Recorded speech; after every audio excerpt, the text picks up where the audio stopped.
Você pode orar por mim? Posso. Por favor. Vamos ficar de pé, por favor. Estenda a sua mão.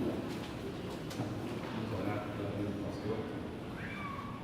Para que a compreensão daquilo que o Senhor colocou no coração dele venha chegar de forma clara e que o Espírito Santo venha trazer o entendimento correto a nós. Amém? Vamos orar. Senhor Deus, meu Pai, graças te damos, que o Senhor é bom. O Senhor tem cuidado de nós, a tua graça, a tua misericórdia nos alcançou, Pai. E é por isso que estamos de pé. Louvamos ao Senhor pelo dia de hoje, Senhor Jesus. Que o Senhor preparou, que o Senhor determinou para que estivéssemos aqui.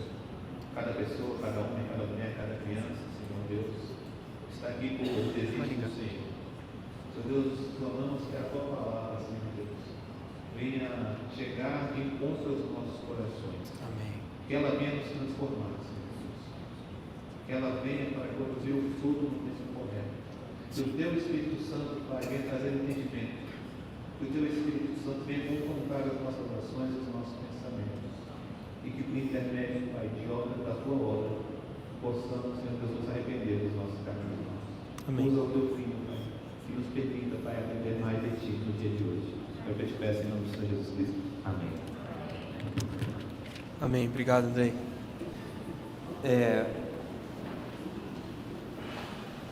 O curioso, eu acho que vai dar microfonia por causa do retorno. Eu tenho mania de andar e pode ser que eu saia da posição correta por conta do... O curioso é que a primeira pessoa que me apresentou como Davi, né? A segunda pessoa me apresentou como David. Isso é um engano comum, porque nem a minha mãe acerta como me chamar. Às vezes quando ela está feliz comigo, ela me chama de Davi, quando ela está brava, ela me chama de David. Eu estou em Brasília há um bom tempo, e minha esposa me deu um nome e desde então eu adotei esse nome como sendo o meu de fato. Minha esposa nunca me chamou de David na vida, ela sempre me chamou de Davi. Então, quando vocês me encontrarem, vocês podem me chamar de Davi. É o meu nome? Não sei. Até porque qualquer identidade que a gente assumir aqui, ela é temporária. Porque o Senhor quer nos dar um novo nome, quer nos dar uma nova identidade. Então, hoje vocês podem me chamar de Davi, de David, de sei lá. Mas um dia nós vamos ser conhecidos por um outro nome, uma outra identidade. E isso passa por nós termos um novo coração. Eu trouxe aquilo ali, que eu gostaria de pedir para o Andrei que depois ele mandasse só um. Você não pode mandar o que tem o spoiler todo, não. Mandasse para o celular de vocês, porque pode ser um material útil de alguma forma para vocês depois consultarem. E talvez até para acompanhar junto, especialmente quem está mais atrás, talvez tenha um pouco de dificuldade de ver.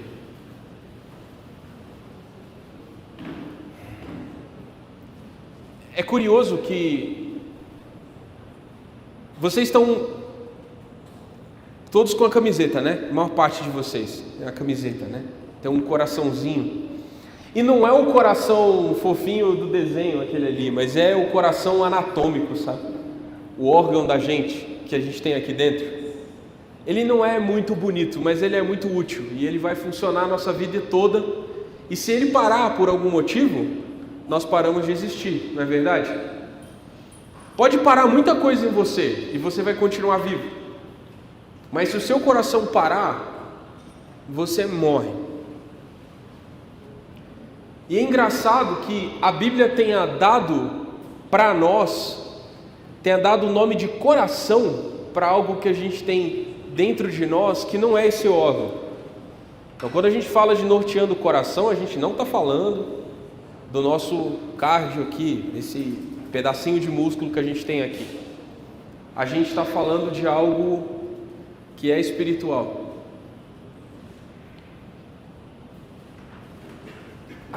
Tá. Eu estou com o passador de slides. Normalmente acontece eu ter que pedir para passar, e hoje Olha, cara, eu tenho poderes. Posso passar o slide sem nem olhar. Eu estou de costas, ó, passei o slide. Muito poder. Não funcionou, né? Agora funcionou, porque ele não vai para trás, não tem mais para trás do que isso. Pronto, tá aqui. A gente não é só carne, tá? Eu sei que é meio óbvio falar isso para um bando de crente, tá bom?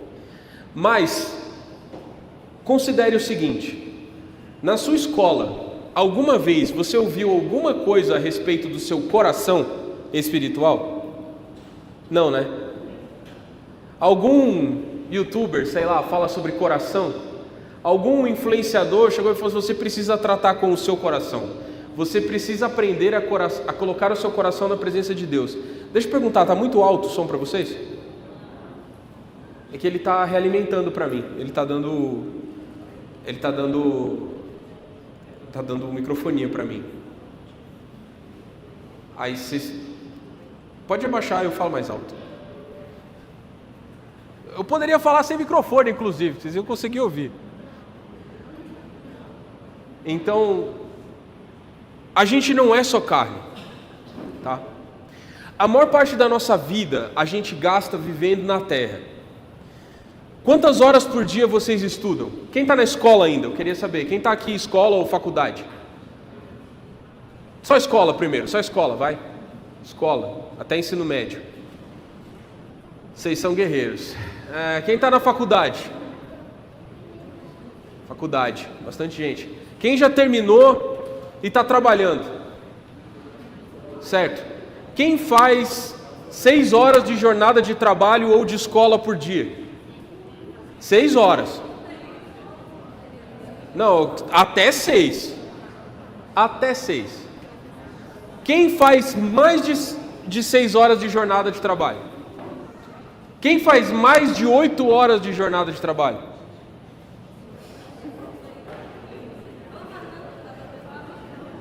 É difícil, né? É difícil. O pessoal trabalha muito, o pessoal estuda muito. Gasta muito tempo com o quê?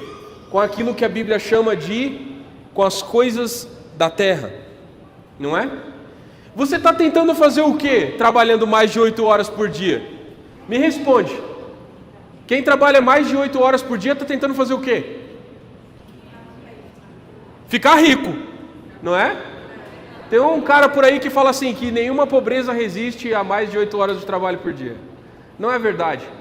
Muitas pessoas trabalham mais de 10 horas por dia só para se sustentar, só para conseguir pagar as contas, só para conseguir comer. Dá tempo de você se desenvolver espiritualmente se você gasta 10, 12 horas de trabalho só para sobreviver? Dá tempo? Quantas horas por dia você consegue ler a Bíblia? Se você trabalha 12 horas. Você chega em casa, você quer ler alguma coisa? Se você estuda muito. Eu lembro que quando eu tinha 16 anos, eu fazia um estágio de manhã e eu estudava numa escola à tarde e estudava em outra escola à noite. Então, eu fazia as 3 jornadas, que eu queria encurtar a minha vida, eu queria adiantar as coisas e acabar rápido. Eu não ganhei muito por isso, eu só perdi muita saúde, me esforcei demais e cheguei no mesmo lugar em que as outras pessoas chegaram e que não fizeram a mesma coisa que eu, que é lugar nenhum. Não quero desencorajar vocês. Trabalhem muito, estudem muito, mas não gastem todo o tempo e toda a vida de vocês com isso. Porque dentro de vocês tem algo que o trabalho não pode desenvolver, que a intelectualidade não pode desenvolver. Dentro de você tem um coração. Você não é só carne. Você não tem que alimentar só o seu shape. Cadê os shapeados aí? Não me impressionaram. Mas tá bom, você não tem que alimentar só o seu shape. Eu tenho um shape, é um round shape, eu sou redondinho, eu tenho um shape. Formar é nós. A gente ocupa muito espaço, a gravidade ao nosso redor é um pouco maior, a gente deforma espaço-tempo, não é? E o nosso coração trabalha pra caramba. Exato. Mas a gente não é só carne, esse tanto de carne. Dentro de nós tem algo, e eu queria que vocês atentassem para isso. Porque a razão de vocês estarem aqui, eu não sei. Talvez vocês tenham outras motivações. Mas a motivação que se espera de vocês é que vocês estejam aqui para aprender a dar uma direção para o coração de vocês. É ou não é? Porque a conferência chama Norteando o Coração. O que é nortear? Nortear é dar uma direção. Concorda? Está errado? Alguém tem alguma opinião diferente disso? Pode levantar a mão e me questionar. Não? Então tá. Vocês estão aqui para dar uma direção para o coração de vocês. Não importa se você está na escola, se está na faculdade, está no trabalho ou já passou disso. Você está tentando encontrar uma direção para o seu coração. E alguma coisa te diz que é aqui que você tem que procurar. Talvez seja o seu pai, ou sua mãe, ou o seu pastor da igreja, que mandou você para cá. E você talvez não quisesse estar aqui. Talvez você ache que sabe governar o seu coração melhor do que Deus. As 4 pregações que nós vamos ouvir aqui vão te mostrar completamente o contrário. Que ninguém sabe pilotar o seu coração pior do que você. E que a pior coisa que pode acontecer com um ser humano é se entregue aos desejos do próprio coração e viver com o coração desembestado, sem governo. Você acha que você sabe governar a sua vida? Não. A coisa mais sábia que alguém pode fazer é admitir que não sabe controlar o seu coração e dar o controle do seu coração para alguém que te entende melhor que você. E não sou eu essa pessoa. E nem o seu pastor. Nem o seu pai e a sua mãe. A gente pode ajudar. Mas a gente está numa luta contra o nosso próprio coração. Nesse momento, eu estou lutando contra o meu coração. Vocês estão lutando contra o coração de vocês. Vocês têm outros interesses nesse momento. Vocês queriam estar em outros lugares, talvez. Ouvindo outras coisas.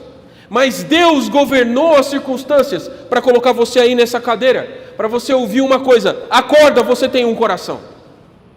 Não importa se você ganhar o mundo inteiro. Se você perder o seu coração. Você perdeu tudo.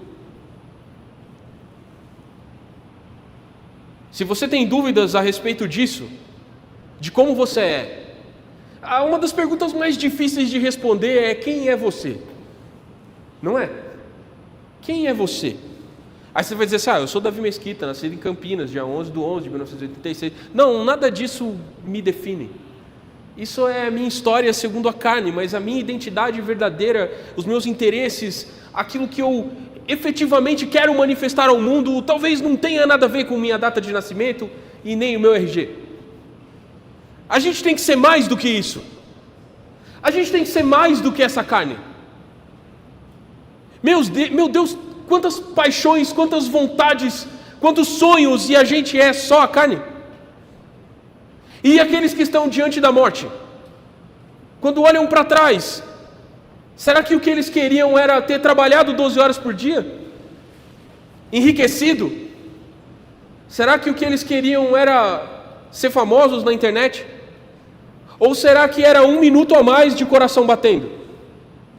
Um dia a mais com a família? Um dia a mais na presença de Deus? Um dia a mais de paz? Nós precisamos entender que aquilo que importa é invisível. E a gente precisa perguntar para o fabricante.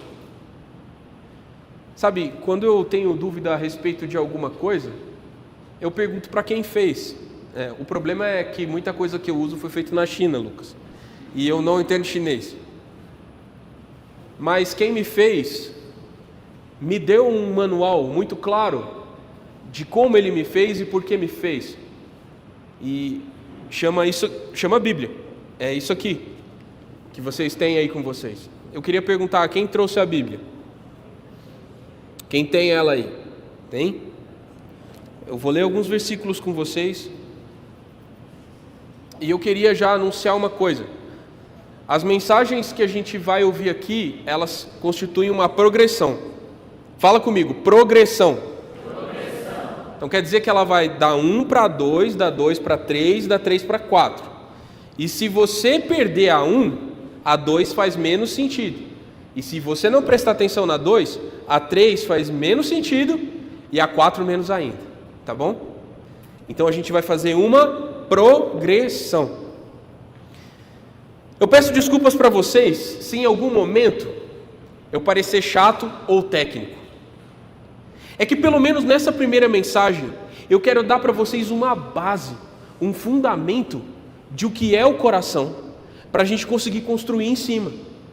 Porque não adianta nada eu falar de dar um norte para o coração se eu não sei nem o que o coração é. Você aí de vermelho, vinho, você que está olhando para mim, você sabe o que é o coração? O que é o coração? Eu acabei de dizer que a gente não é carne, portanto o coração não é o órgão. Mas é um órgão também. Ela não está errada, ela quase acertou. Alguém quer dizer o que é o coração? Vamos juntos nessa então? Vamos tentar juntos? Pergunte para o seu fabricante e ele vai te responder o seguinte. Nós temos os versículos na Bíblia aqui que nos afirmam isso. Gênesis capítulo 1, versículo 26, Deus fala assim: eu quero fazer o homem e eu vou fazer o homem à minha imagem e à minha semelhança. Vocês já ouviram isso antes? Já ouviram isso antes? Então quer dizer que você é a imagem e semelhança de Deus. Se você se acha feio, de alguma forma, essa sua imagem reflete algo de Deus. Se você se acha linda ou lindo, você está errado, mas você, de alguma forma, reflete a beleza de Deus. Deus não nos criou semelhantes a Ele somente na nossa aparência. De alguma forma, aquilo que nós somos por dentro reflete algo da natureza de Deus. E a gente não tem uma definição exata de como essas coisas são. Nós sabemos o que a Bíblia nos revela. E o que a Bíblia nos revela é suficiente. Ela nos revela que nós somos criados à imagem e semelhança de Deus. Você se vê assim? Você se vê assim? Você consegue perceber que você é a imagem e semelhança de Deus? Aquilo que você manifesta de alguma forma se parece com Deus. E Deus, de algum jeito, se parece com você. A sua imagem importa, porque ela é a imagem de Deus. Aquilo que você se assemelha importa, porque Deus é semelhante a você em alguma medida. Não que nós tenhamos feito Deus à nossa semelhança. Pelo contrário, Ele nos fez semelhantes a Ele. E essa criação tem um propósito. Quando Deus nos cria, Ele nos cria semelhantes a Ele. O legal de Gênesis, quem aqui já leu Gênesis capítulo 1? Eu sei por que vocês leram Gênesis 1. É porque todo ano a gente faz a leitura anual. E na leitura anual a gente começa em Gênesis, não é? É ou não é? Tá rindo ali. É verdade, não é? Começa em Gênesis e em Gênesis a gente consegue terminar. Deixa eu apostar, você parou em Levítico, não foi? Aí, se eu ganhasse R$50 para cada vez que eu apostasse isso, eu tinha R$50 hoje, mas eu tinha acumulado isso várias vezes. Deus nos criou a sua imagem e a sua semelhança, e isso é importante. O relato de Gênesis, ele parece uma série de janelas assim, né? Fala assim, Deus criou o céu e a terra, pá. Aí ele faz um recorte. Aí mostra como Deus fez as coisas visíveis. Aí depois fala como Deus fez o homem.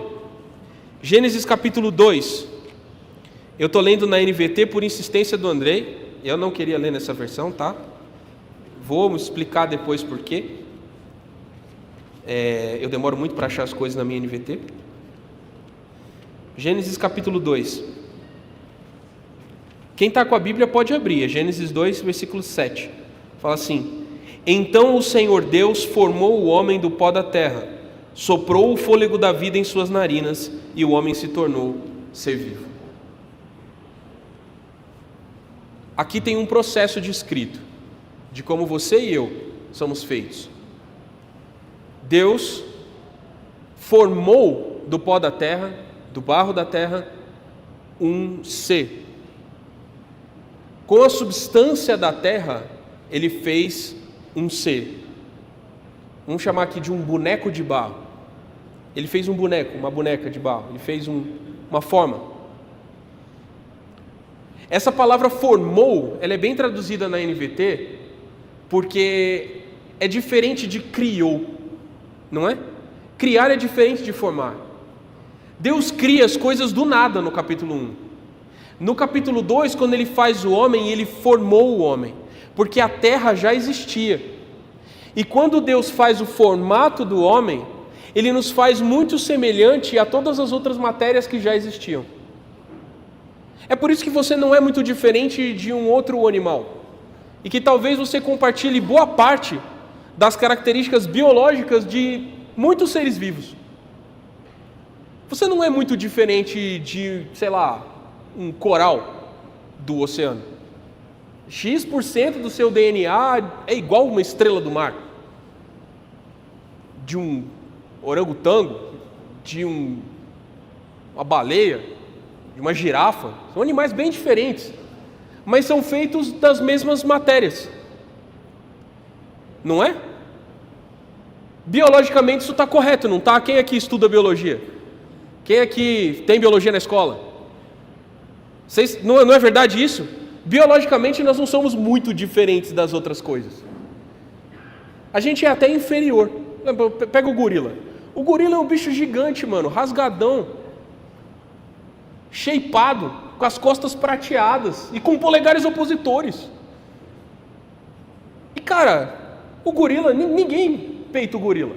Se eu for para a mão com o gorila, eu vou apanhar. Qualquer um de vocês vai apanhar do gorila. Olha a girafa tem um pescoção incrível e ela se equilibra ainda. Olha a baleia canta, cara, e ela canta um canto tão majestoso, obrigado, que percorre os oceanos inteiros, e uma baleia escuta a outra do outro lado do planeta. Tipo, uma canta no Atlântico, a outra responde no Pacífico. E tá sussa. Eu não consigo fazer isso. Se eu cantar aqui, não vai dar para ouvir muito longe. Percebe? Então, o que torna o ser humano especial? O que torna você e eu especiais? Ah, cara, sim, em certa medida. Nós temos uma capacidade cognitiva superior, talvez, à dos outros animais. Mas por que isso é assim? É porque você tem um coração. Porque essa parte interior nossa, que é especial, vem da segunda matéria da qual nós somos feitos. Deus soprou em nós. Não descreve que Deus soprou nenhum outro ser. Deus não soprou a girafa para ela ter um pescoção. Deus não soprou a baleia para ela cantar. E nem soprou no gorila para ele ficar inchado daquele jeito. Mas Ele soprou em você e em mim. Ele entregou algo dele para nós quando Ele soprou no homem, insuflou o homem, e o homem passou a ser um ser vivo. Essa capacidade cognitiva que nós temos, essa capacidade comunicativa que nós temos, essa capacidade imaginativa que nós temos, essa capacidade de afeição, de empatia, não são naturais. Elas não são da terra, elas vêm de Deus. E é por isso que você e eu somos especiais. Deus nos criou com um propósito. E por causa do propósito que Ele nos fez, Ele nos deu um ferramental intelectual e emocional diferente do que Ele deu para todos os outros seres. Aí você fala assim, pô, meu cachorro me entende. Tá, ele te entende, e os cachorros são muito bons em entender a gente. Mas cachorro é leitura fria, cara. O cachorro lê suas reações. Ele não ama como você ama. Ele não entende como você entende. Deus deu para nós algo que Ele não deu para mais ninguém, porque Ele nos criou para Ele. É por isso que não vale a pena para nós gastarmos toda a nossa força, toda a nossa energia com a nossa carne. É por isso que não vale a pena viver para essa vida apenas, se nós fomos criados com o sopro do divino em nós. Compreende aonde eu quero chegar? Conseguiram entender onde eu quero chegar? Todas as vezes que você se olhar no espelho, eu quero que você entenda que aquilo que você está vendo de você não é você inteiro. Existe algo em você que não pode ser visto, que é o mais especial que você tem. E a Bíblia chama isso de alma, espírito, coração. A gente é físico, carne, mas a gente também é metafísico, além da carne. A filosofia está versando sobre isso há séculos, mas a Bíblia já dizia para nós, claramente, Deus nos fez carne e soprou sobre nós o Espírito. Consegue compreender? Consegue entender? Existe alguma discussão a respeito de se o homem tem 2 partes, ou 3 partes, ou uma parte só dividida em várias caixinhas? A teologia chama isso de dicotomia, quando prega que o homem tem corpo e alma, ou corpo e espírito. A teologia também pode chamar de tricotomia, ou teologia do homem tripartido, quando fala que o homem tem corpo, alma e espírito, principalmente baseado em 2 Tessalonicenses 5:23, em que Paulo fala que vosso espírito, alma e corpo sejam mantidos íntegros no céu e tal.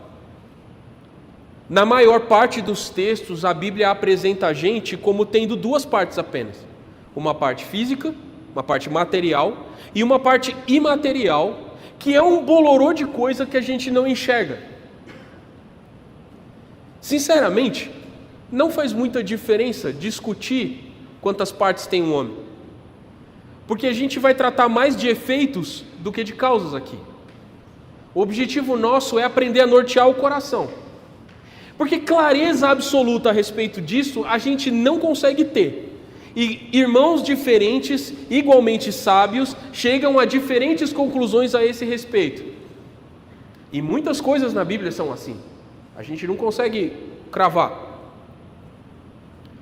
Esse tipo de coisa serve para nos tornar humildes e demonstrar que a gente não entende tudo o que Deus fez. Consegue compreender isso? A gente não entende tudo o que Deus fez. A gente não consegue descrever tudo o que Deus fez. Mas uma coisa nós conseguimos: compreender que a Bíblia chama, na maior parte das vezes, essa nossa parte interna de coração. Então diga assim: eu tenho um coração. Fala isso para a menina que você está enganando, né? Ela vive falando que você é um sem coração. Você tem um coração? Não, pode falar com certeza. Diga: eu tenho um coração. Eu só não sei usá-lo. A pior coisa que você pode fazer com o seu coração é deixar ele governar a sua vida, sabia? Nós vamos falar mais sobre isso. O coração é tão importante que o coração é o verdadeiro ser humano. Tá? O coração é o homem dentro do homem, é a mulher dentro da mulher. Você é o seu coração. A sua memória, a sua identidade, o que você entende, o que você compreende, está no seu coração. É possível desligar a conexão do corpo com o coração. É possível que alguém, por exemplo, entre em coma, em que as funções do coração, ou seja, essa parte imaterial do homem, se desliga, se desprende, se desconecta da realidade visível, mas a parte física continua funcionando. Não é isso? Talvez, e só talvez, eu não estou afirmando, eu só estou dizendo, talvez isso seja um indicativo de que existe uma conexão muito fina e muito delicada entre a nossa parte material e a nossa parte imaterial, de maneira que não é possível existir plenamente sem uma ou sem outra. Mas a Bíblia nos garante que dentro de nós há algo que é eterno. Porque como foi criado a partir do sopro de Deus, há um componente de eternidade em você. E esse componente inclui o seu coração. E é por isso que nós cuidamos bem do nosso coração enquanto cristãos. Porque o nosso coração ficará. A nossa carne vai se degradar. Eu vou envelhecer mais do que já sou velho. E eu vou apodrecer e morrer. E talvez apodrecer seja depois de morrer, ou talvez eu apodreça antes e morra depois. A ordem do fator não altera o veredito. Eu vou desaparecer. Mas o meu coração não vai. O meu coração não vai desaparecer. Você é eterno. Não essa carne, mas o seu coração. Você precisa cuidar daquilo que vai ficar para sempre. Não faz sentido isso? Você não cuida bem da sua carne? Você não cuida bem do seu cabelo? Ó, tá todo mundo com cabelo feitinho aí. Vamos ver no final da conferência como é que vai estar, né? Os meninos estão aí, todo mundo bem vestido. Quer dizer, como é possível para um garoto da idade de vocês, né? Tá todo mundo arrumadinho. Aí, ó. O pessoal que não enxerga bem está usando óculos. Por quê? Corrigir um problema. Não tá cuidando do corpo? Mas o seu corpo vai acabar, cara. Você não vai durar para sempre. O que vai durar para sempre em você? O que vai durar para sempre em você? Se vai durar para sempre, deveria ser a sua prioridade. Se é o que define você, se é a sua identidade, se os seus gostos, se as suas afeições residem no seu coração, se a sua inteligência, se a sua memória, se aquilo que você aprendeu mora no seu coração, você devia cuidar do seu coração. Concorda comigo? Concorda comigo? Amém. Então o que a gente está fazendo aqui? Aprendendo a cuidar do coração. Podemos passar? A questão é que depois da criação vem o quê? Teologia sistemática. Criação, queda, redenção, né? O que vem? Queda. A queda do homem afetou, sobretudo, o coração do homem. A queda afetou o quê? O coração do homem. E o coração do homem perdeu interesse pelas coisas de Deus. É por isso que é tão difícil nortear o coração. Porque o coração não é mais inclinado para Deus. Concorda comigo? O que é mais fácil fazer? As coisas que agradam a Deus ou as coisas que o desagradam? Qual é a inclinação natural do seu coração? Pergunta para Paulo lá em Romanos 7. Para a gente entender o que o coração é, a gente vai entender o que o coração faz. Tá bom? Porque a gente não consegue descrever direitinho o coração, nós vamos falar mais de efeitos. E o coração tem alguns efeitos muito interessantes que você pode pensar como se fossem órgãos, tá? Como se fossem órgãos do coração. Funções do coração, ações do coração. Você vai ver que tudo é verbo, né? E verbo geralmente indica ação. Olha só, o nosso coração é capaz de pensar. Quando Jesus está lá em Mateus 13, falando com as pessoas, ele sabia quais eram os pensamentos do coração delas. Isso quer dizer que o coração pensa. Em Marcos também uma passagem semelhante. Em Hebreus 4:12, fala que a palavra é eficaz para discernir os pensamentos e os propósitos do coração. Isso quer dizer que o nosso coração tem pensamentos. O nosso coração pensa. Diga assim, o meu coração pensa. Não sei se ele pensa direito, mas ele pensa. O nosso coração raciocina. O nosso coração julga. Lembra que você falou de cognição, brother? Você falou de cognição? O que é cognição? Capacidade de aprender e raciocinar sobre aquilo que aprendeu.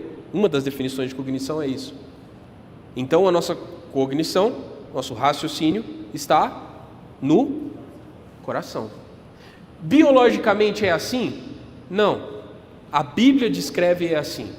Então nós estamos aqui partindo de uma cosmovisão bíblica, ok? A Bíblia descreve que o nosso coração pensa. Outra coisa que o nosso coração faz, e a gente está mais acostumado a acreditar no coração como sendo isso, né? O nosso coração sente. O coração tem emoções. A Bíblia não descreve que o seu coração tem emoções apenas. Ela descreve que ele tem pensamentos e emoções. O coração, nesses versículos vocês vão ler e perceber que o coração é capaz de sentir tristeza, de sentir medo, de se alegrar. Essas coisas estão no seu coração. Você tem problema com os seus sentimentos? Mágoas? Esses problemas estão no seu coração. Mas também bons sentimentos estão nele, certo? Vocês não se alegraram aqui no momento do louvor? A alegria está no coração de quem já conhece a Jesus. Outra coisa que o coração é capaz de fazer, o coração escolhe, o coração decide. E é interessante que vocês notem o seguinte conflito aqui. Cadê os pastores e mestres de vocês? Aqui, tem alguns aqui, tem alguns ali no fundo, ali. Queria recomendar a vocês, jovens, não leiam somente as traduções da Bíblia mais moderninhas, tipo essa NVT que eu tenho aqui. Eu gosto muito dela, recomendo muito. Mas a NVT omite alguns termos que aparecem mais nas traduções mais tradicionais da Bíblia. E aí vocês não vão encontrar tanto essa palavra coração, especialmente nesses versículos que eu indiquei. Então é muito bom que você leia a sua Bíblia moderna acompanhada de uma Bíblia um pouco mais antiga às vezes. Certo? Entenderam o que eu quis dizer? Eu gosto muito da NAA, tá? A NAA é muito bem traduzida, conserva boa parte da estética e das palavras originais e também é bem fácil de entender. Vai que não tem erro. Mas pode usar NVT também, eu gosto bastante. Porque o seu coração é capaz de, o que a gente viu lá no outro? Pensar, sentir e escolher. De novo, pensar, sentir e escolher. Da combinação dessas três coisas, que algumas pessoas chamam de mente, vontade e emoção, enfim, o nosso coração tem três atribuições que são somatórias dessas coisas. O coração crê. O que é crer, Davi? Como que você definiria crer? Alguém quer definir crer? Se eu estiver perto do horário de acabar, vocês falam, porque se deixar, eu falo até alguém cair da janela. Crer. O que é crer? O que é crer? O que é crer, galera? Bora? Não, tá errado. O que é crer? O que é crer? O povo aqui tem spoiler, né? Crer é confiar. Está escrito ali. Crer é ter confiança completa. Crer não é só acreditar.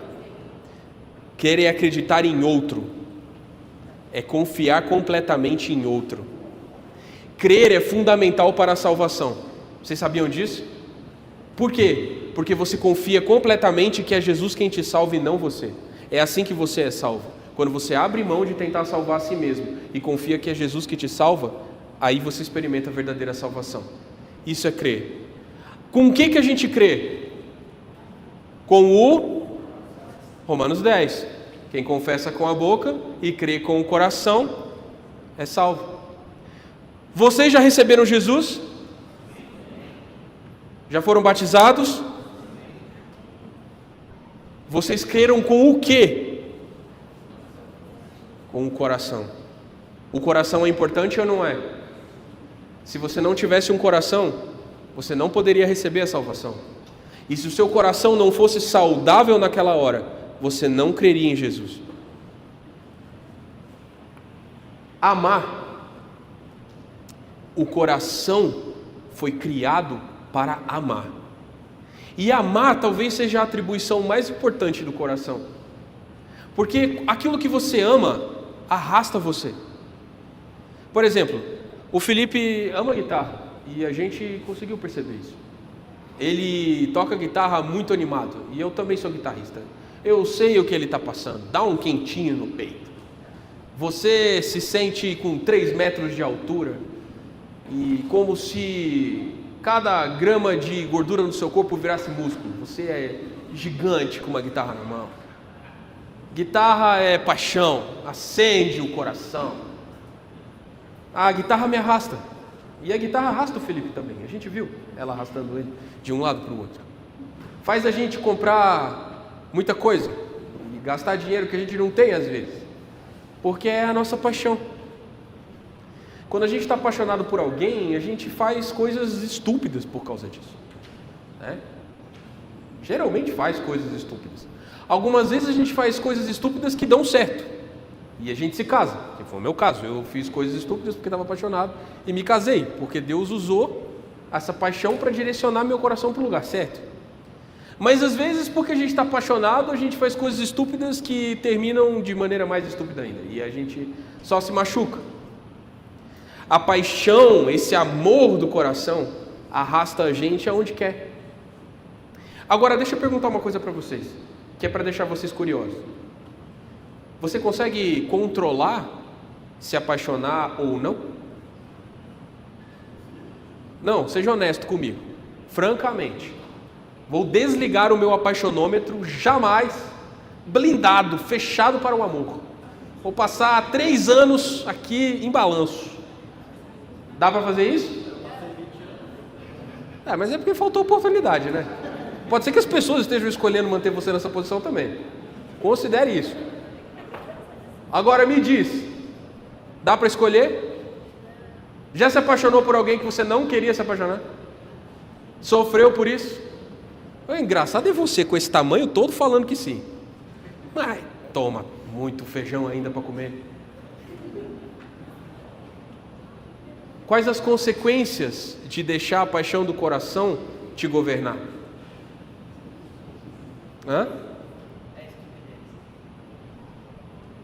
O coração humano é estúpido, especialmente quando ele está apaixonado. E por último, mas não menos importante, a Bíblia nos diz que o coração guarda as coisas. Você pode chamar isso de memória, mas eu não diria que é a memória comum, é a memória especial. É quando você escolhe que você vai lembrar de algo. Por exemplo, quem aqui está casado? Qual a data do seu casamento?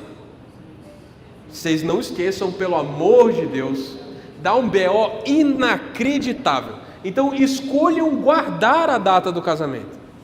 Guarda o dia, não é? Comemore, celebre. Mas eu queria fazer uma outra pergunta. Quem aqui lembra o dia que se converteu? Quem aqui lembra o dia que foi batizado? É uma data que você deveria guardar, porque é tão ou mais importante quanto o seu casamento. Você se esquece o dia que você nasceu? Esquece? E ele esquece. Precisa tratar isso aí, mano. Às vezes esse negócio de memória, assim, às vezes é importante fazer uns exercícios. Mas até aqui tá bom? Tá tranquilo? Deu para entender? Vocês acham que tá raso ou que tá profundo? Tá raso ou profundo? Vocês querem ir mais fundo? Querem ir mais fundo?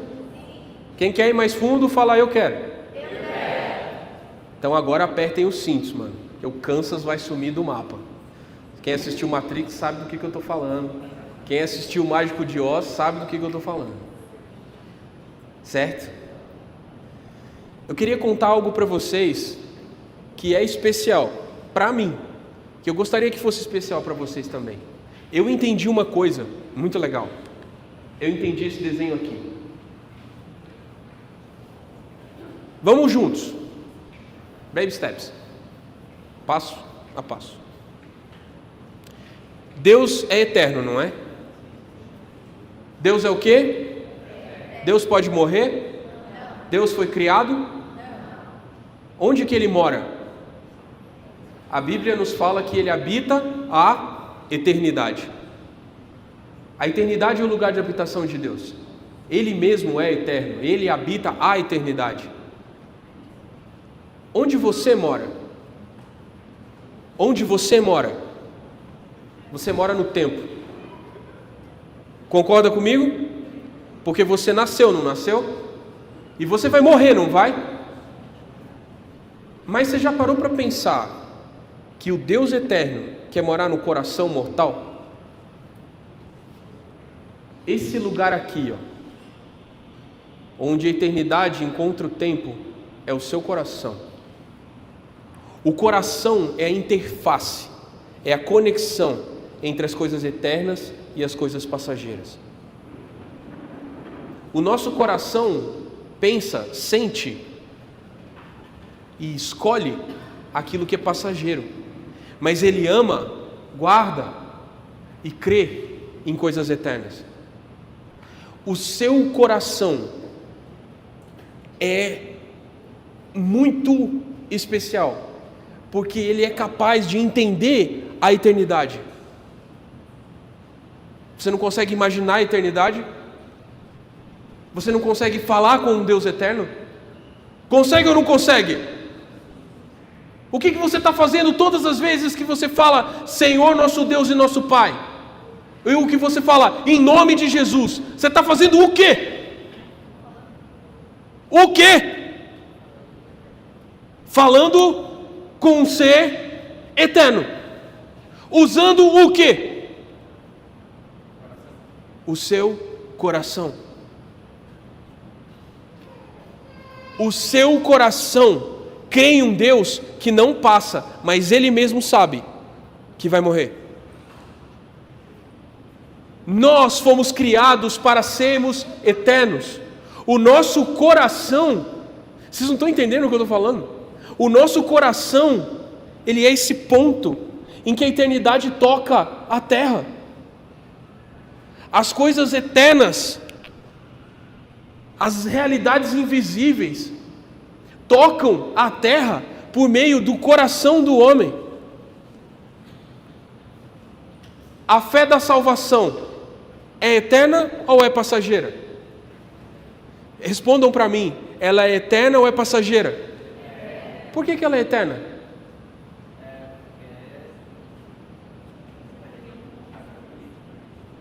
Porque ela vem de um Deus que é o quê? Quem te salvou é o quê? Portanto, a fé é o quê? A fé que te salva é eterna. A fé é do tempo ou é da eternidade? A fé é da eternidade. A alegria da salvação, ela é passageira ou ela é eterna? Você pode perder sua salvação? Tem água aqui, calma. Eu vou deixar vocês pensando. A alegria da salvação é passageira ou é eterna? Porque a salvação é o quê? O tempo pode criar o que é eterno? Da onde vem a alegria que nós temos como cristãos? Da eternidade. E ela se materializa no tempo através do coração que crê. Vocês estão entendendo o que eu estou querendo dizer? O quanto o coração é importante? O coração traz para o tempo aquilo que a eternidade produziu. O conhecimento de Deus é eterno. E nós conseguimos entender Deus aqui do tempo. Vocês estão entendendo o quanto o coração é importante? Por que Deus te fez com um coração tão incrível? Porque Ele queria que a eternidade conhecesse o tempo. E Ele desce na terra por meio do coração do homem. Você pode dizer assim, estranho isso.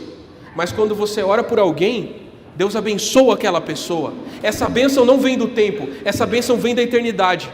E ela entrou na vida da pessoa que você orou, porque Deus usou o seu coração para crer que a bênção podia acontecer. E aí, a pessoa foi abençoada. Vocês estão entendendo? É estranho o que eu estou falando, não é, André? Não é esquisito? Mas vocês estão entendendo o que eu estou dizendo? O coração humano é a porta de entrada das coisas eternas no tempo. Quando vocês vão cantar um louvor aqui, animadinho, vocês estão querendo ministrar vida na vida das pessoas. Se o seu coração não crê que aquele louvor engrandece a Deus, não passa por você, não chega em quem te ouve. Quando você prega o evangelho para alguém, você precisa crer naquele evangelho primeiro. O evangelho não nasce no tempo, o evangelho é da eternidade, porque Cristo é eterno. Vocês estão entendendo o que eu estou querendo dizer? Eu não sei se eu estou me fazendo entender. Nós somos especiais, porque apesar de mortais, nós conseguimos tocar a eternidade com o nosso coração. O coração humano não foi criado para viver no tempo, ele foi criado para a eternidade. E é por isso que nós somos tão estranhos. É por isso que tem ansiedades no nosso coração que nunca acabam. Que você pode ganhar todo o dinheiro do mundo e ainda assim experimentar depressão, ansiedade, tristeza e um sentimento de vazio que nada preenche. É porque você foi criado para ser a habitação de um ser eterno.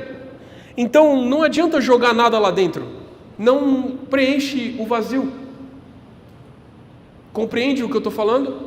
O coração do homem foi criado para receber Deus, e ele só está satisfeito quando Deus morar nele.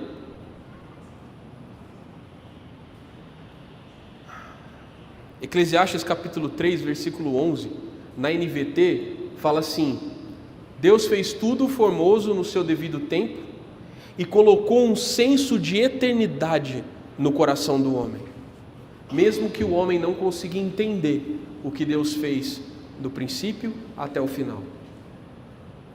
Esse senso de eternidade que está em você é o que gera esse vazio que está em você, esse sentimento de inadequação e de que as coisas parecem que nunca vão ficar bem. Elas só ficam bem quando o Senhor governa o seu coração, certo?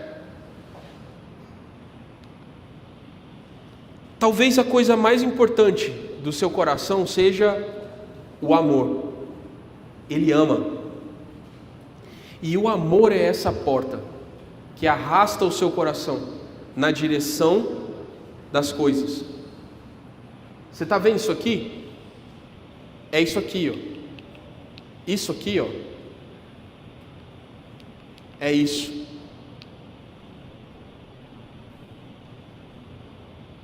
Deixa eu te perguntar, o que é que o seu coração deixa passar? O que é que o seu coração persegue? O nosso coração é mais importante do que parece. A gente gasta mais tempo cuidando da nossa carne do que cuidando do nosso coração. A gente passa mais tempo desenvolvendo tantas coisas, mas a gente ainda não entendeu que o nosso coração não descansa enquanto Deus não o governa. Vamos terminar a mensagem de hoje. E não tem uma conclusão, porque ela é só a parte 1, certo? Então a gente vai continuar. Mas algumas coisas eu queria que vocês guardassem. Todas as coisas visíveis são governadas pelo homem, porque Deus deu para o homem essa atribuição. A criação é governada pelo homem, certo? Certo? Acho que isso vocês sabem bem. Mas o ser humano é guiado pelo seu... O ser humano é guiado pelo seu coração. E o coração do homem é guiado pelas suas paixões. Como que a gente reconhece a paixão de alguém?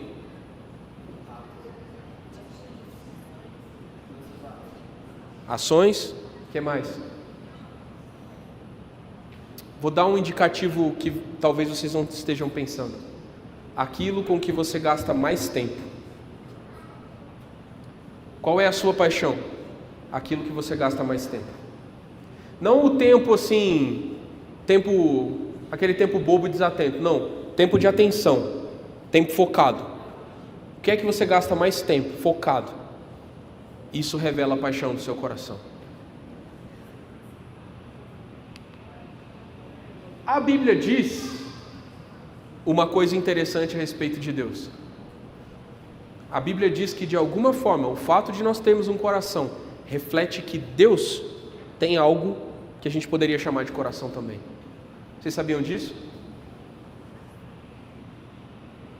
Oséias capítulo 11 fala de Deus, 11:8, fala de Deus com o seu coração ferido, porque o povo o estava abandonando.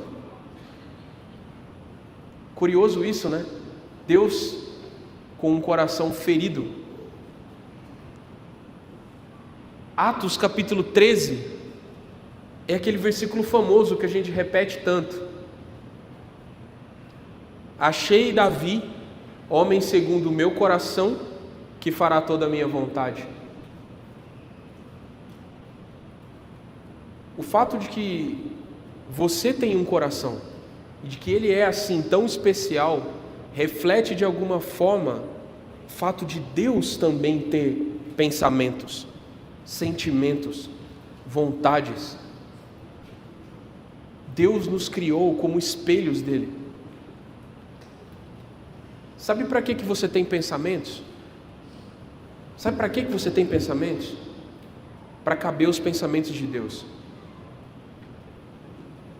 Sabe para que você tem vontades? Para receber a vontade de Deus. Sabe para que são os seus sentimentos, as suas afeições?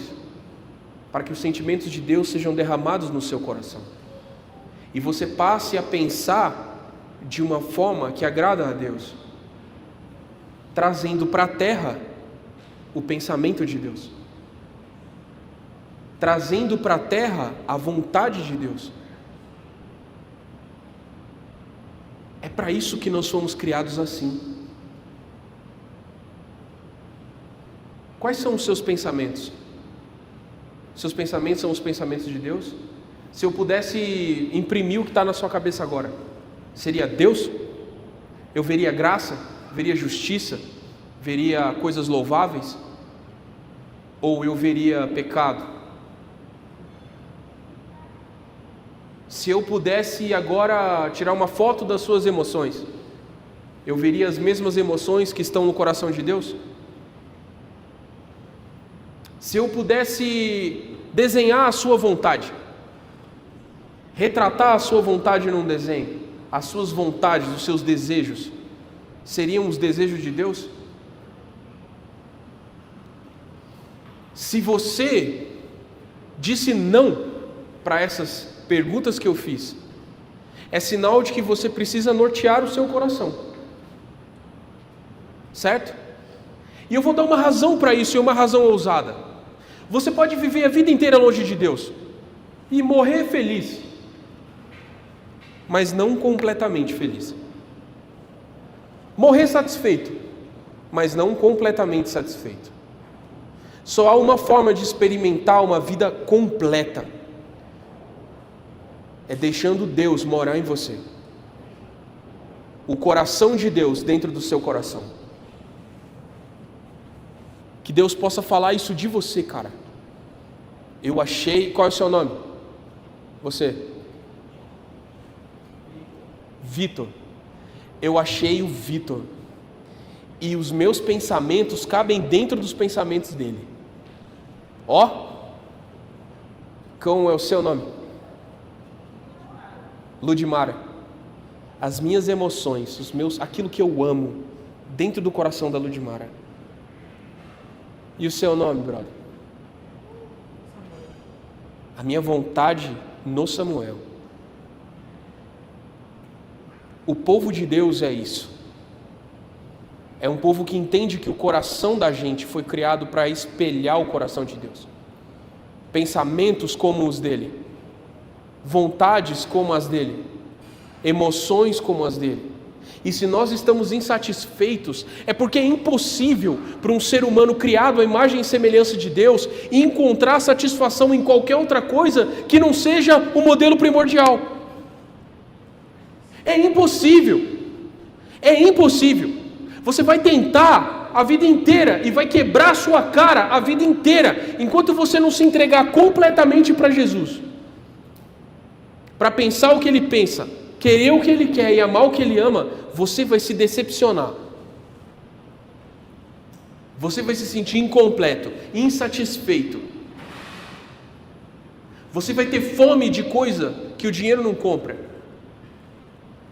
Você vai estar feliz em tudo, mas dentro de você vai ter algo te dizendo: falta algo, falta algo, falta algo. Eu sei que entre vocês, pela cara que vocês estão olhando para mim, eu sei que vocês já ouviram isso: falta algo, falta algo. Você chega brocado em casa, tem uma fome, come, quando termina... quero jogar videogame. Joga. 6 horas de videogame. Quando acaba, tá com o olho desse tamanho, dedo com calo, e ainda tá com fome.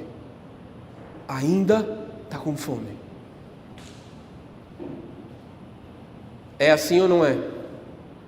É assim ou não é? A gente precisa ou não precisa aprender mais sobre o nosso coração? Então vamos às conclusões finais.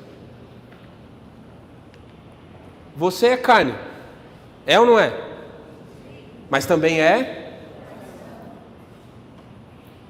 O seu coração vive aqui, mas também vive. E é por isso que você é esquisito, que você está esticado, um coração eterno dentro de uma carne mortal. É estranho isso. Por isso que a gente vive nesse conflito. Você pensa, o que mais que você faz? Você sente, você escolhe, você crê, ama e guarda. Eu queria que vocês colocassem isso em algum caderno aí. Eu não sei que conferência é essa que não traz caderno. Você pensa, sente, escolhe, crê, ama e guarda. Mas o que você ama arrasta você. Está entendendo? Qual que é a coisa mais importante? O que eu amo. E isso sabe quando vai fazer sentido? Lá na mensagem 4. Spoiler. Deus fez o seu coração porque é por meio dele que você pode conhecer a Deus e se relacionar com Deus. Como que você conhece a Deus? Com o seu coração. Como que você se relaciona com Deus? Com o seu coração. Certo? Check? Mas apenas Deus conhece o coração humano completamente. Eu sou pai do Bernardo e eu conheço ele desde 2010, que foi quando ele nasceu. Mas eu não conheço o coração do Bernardo completamente. Quantos anos tem seu pai, Lucas? 65 anos. Ele não conhece seu coração completamente. Não conhece. Eu tenho 37 anos. Eu não conheço o meu coração completamente. Sabia disso?